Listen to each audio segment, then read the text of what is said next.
Você imagina um peixe que nunca saiu da água. Você acha que ele sabe que ele vive na água? Não. Se ele nunca saiu da água, ele não sabe o que não é água. Para ele saber que ele vive na água, ele tem que ter a consciência, a experiência de viver fora d'água. Como ele não saiu da água nunca, ele nunca teve a experiência de sair da água. Então ele não sabe que ele vive na água. Essa analogia eu quero fazer para você com paradigma. E o paradigma é muito simples. Houve uma época que a terra era chata. Quer dizer, acreditava-se que o navio ia viajar nos mares e que chegava uma hora que ele caía no final do mundo. Tanto é que a mulher do marinheiro ia com uma roupa para o porto, se despedia do marido. Antes de voltar para casa, ela se vestia de preto, que ela ia ficar de luto, porque a maioria não voltava, porque morria durante a viagem. A maioria morria, na realidade, de escorbuto. Mais da metade dos marinheiros morriam de escorbuto, deficiência de vitamina C. Mas muitos, o navio afundava e não voltavam. E aí acreditava-se que morreu porque caiu no final do mundo. Quando foi trazido o conceito de que o mundo era redondo, o paradigma que nós vivemos hoje, de que o mundo é redondo, quando o mundo era plano, era impossível fazer uma viagem de volta ao mundo, no mundo plano. Hoje você pode fazer uma viagem de volta ao mundo, no mundo redondo. Olha que interessante. Quando o paradigma mudou do mundo plano para o mundo redondo, as possibilidades se multiplicaram. Aquilo que é impossível na sua vida, hoje, é impossível no paradigma que você está vivendo. Se você mudar o paradigma, as possibilidades se multiplicam. Toda vez que você tiver alguma coisa que você achar que é impossível, ela é impossível no paradigma que você vive. Se você mudasse o paradigma, como aconteceu aqui, as possibilidades agora de volta ao mundo vão aparecer. Certo? Você imagina, por muitos e muitos e muitos anos, existia uma teoria de que todos os cisnes eram brancos. E isso era acreditado no mundo inteiro. Quando a Austrália foi descoberta, pela primeira vez na história, lá apareceu cisne preto. Então essa teoria de anos e anos e anos, de que os cisnes eram brancos, com um exemplo, acabou a história. Isso acontece muito na medicina. A gente tem uma teoria muito sofisticada, até que parece uma doença, até que aparece um exemplo que destrói toda a teoria.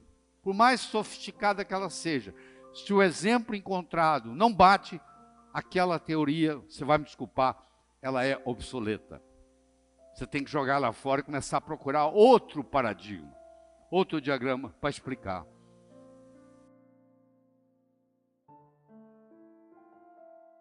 Não conhece a causa, você não consegue reproduzir o efeito.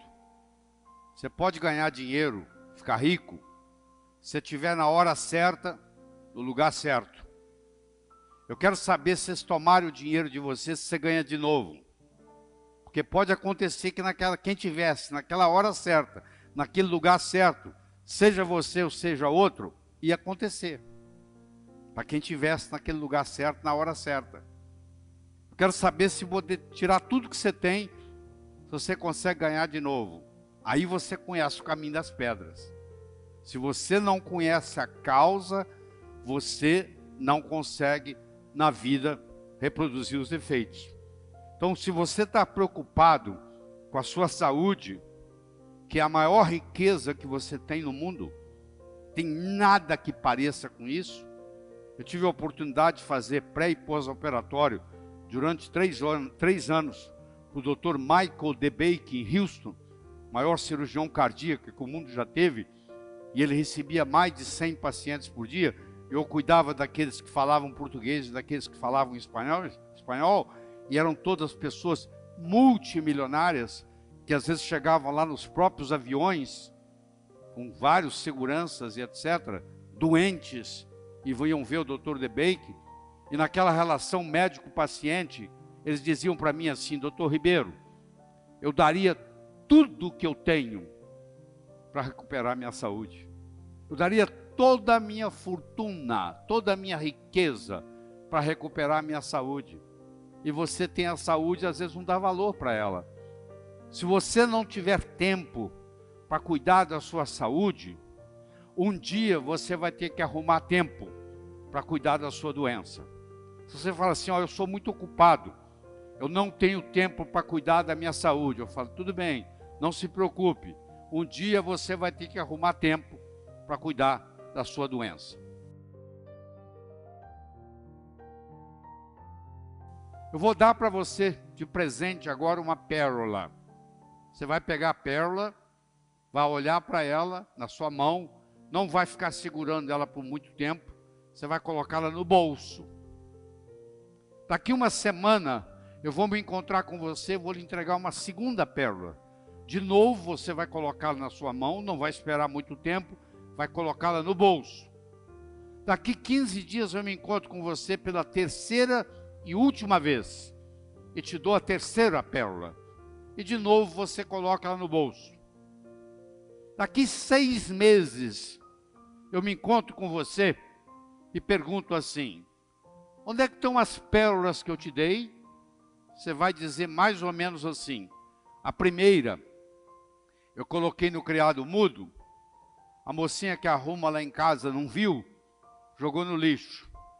A segunda, eu esqueci no bolso da calça, a calça foi para a lavanderia e voltou sem pérola. E a terceira, você não vai acreditar, eu escondi de mim mesmo. Eu guardei tão bem guardado que eu não sei onde está. Não sei quantos de vocês já esconderam coisas de você mesmo. Está tão bem guardado que nunca mais você vai encontrar. Então você imagina o seguinte: se ao invés de eu lhe dar essas pérolas, que você perdeu as 3, eu lhe desse de presente um fio de nylon, e orientasse você para colocar as pérolas no fio de nylon, e fizesse um colar, e eu me encontrasse com você daqui 6 meses, e perguntasse para você assim: onde é que estão aquelas pérolas que eu lhe dei? Você ia dizer assim: elas estão aqui, eu fiz delas um colar. Meus amigos, as pérolas são ideias. O cemitério está cheio de quem teve boas ideias. Ou não as implementou, ou pior ainda, implementou e quebrou a cara. Você não sabe que com uma boa ideia pode estragar uma pessoa. Uma boa ideia pode estragar uma empresa. Uma boa ideia pode estragar uma família. No frigir dos ovos, o que interessa não são as pérolas, e sim o fio de nylon que segura elas. Eu encontro médicos na minha área, que eu posso falar, que tem muito conhecimento médico na cabeça, mas não tem modelos. O paciente chega na frente deles e eles não sabem fazer o diagnóstico, apesar de todo o conhecimento, mas faltou modelo. Isso é muito comum no ensino da medicina. Tem muito conhecimento, tem muita pérola, mas não tem o fio de nylon que segura isso e faz a diferença.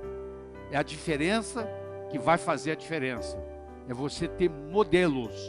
Então, nesse poder do conhecimento, é muito mais importante você ter o modelo do que o conhecimento per se. Porque o modelo vai ficar ali com você pro resto da vida, enquanto que a informação, ela desaparece do seu cérebro. Ela some, igual as pérolas. Isso aqui é uma cadeira de balanço. Sabe onde é que uma cadeira de balanço vai? A lugar nenhum. Sabe por quê? Ela oscila.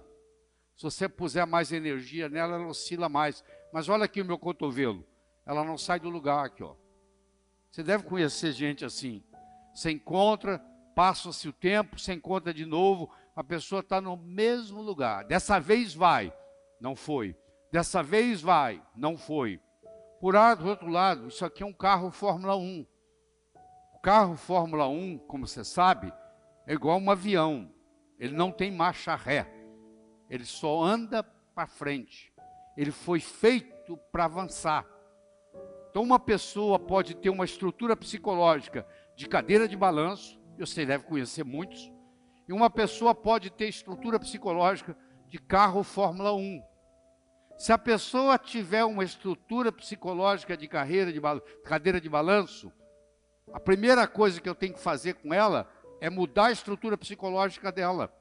Porque o conhecimento advindo de fora não vai resolver o problema. Não vai transformar uma cadeira de balanço num carro Fórmula 1. E há 6 anos que se passa, ou 5 ou 4, que se passa na faculdade, uma das funções do professor é ter a habilidade de trabalhar linguisticamente com a estrutura psicológica do aluno e pegar um aluno que, por circunstâncias da infância, tem uma estrutura de cadeira de balanço e transformar essa estrutura num carro Fórmula 1, que só tem um destino: avançar. Então esse é um conhecimento que faz toda a diferença na área do poder do conhecimento. Que eu chamo de um modelo de resolução de problemas, que vai servir para você para o resto da vida. Eu reuni as 300 e poucas pessoas que reportavam no meu departamento e disse para elas o seguinte: a partir de hoje, você só entra no meu escritório se você for capaz de me responder 4 perguntas. Primeiro eu vou te perguntar qual é o problema. Problema definido, 50% resolvido. Você deve conhecer esse ditado. Problema definido, 50% resolvido. Eu já participei de reuniões, como você já participou, onde depois de 40 minutos, cada um tem um problema diferente na cabeça. Então, a definição do problema é crucial para a resolução do problema. Aí eu vou lhe fazer uma segunda pergunta. Quais são as causas do problema? Se o seu pneu dianteiro direito está gastando, e você trocou o pneu e gastou de novo, e você trocou o pneu e gastou de novo, é melhor se alinhar as rodas, porque o problema está no alinhamento das rodas. E aí o seu pneu direito, dianteiro, não vai gastar mais. Quais são as causas? Claro que quando eu pergunto para ele quais são as causas, ele com os colegas começam a trabalhar, começa a ter um trabalho em equipe. Terceiro, eu vou perguntar para você quais são as possíveis soluções. E de novo, o trabalho em equipe vai surgir, porque um vai conversar com o outro, vai perguntar para o outro, vai ligar para um consultor. E finalmente eu vou te perguntar qual é, na sua opinião, a melhor solução. Olha que interessante. O sujeito está pronto para ir na minha sala, bater lá para me incomodar. Aí ele disse: bom, lá ele vai me fazer 4 perguntas. Ele vai me perguntar qual é o problema, quais são as causas do problema, quais são as possíveis soluções e, na minha opinião, qual a melhor. Bom, qual é o problema? Ele vai definir. Problema definido, 50% resolvido. Ele vai ver quais são as causas, ele vai conversar com os colegas. Ele vai identificar as causas. Ele vai ver quais são as possíveis soluções. Ele vai ligar para um consultor e perguntar o que ele acha. E, finalmente, ele vai decidir, na opinião dele, qual é a melhor solução. Sabe qual a conclusão que vai chegar? Não preciso lá no Lair. Olha, eu mesmo resolvi. Então, parou de vir gente me incomodar durante o dia, porque eles aprenderam a fazer isso. Leva isso aí de presente, porque isso aí, em qualquer situação, pessoal ou profissional, vai alavancar o que você tem de conhecimento na vida. Tá bom?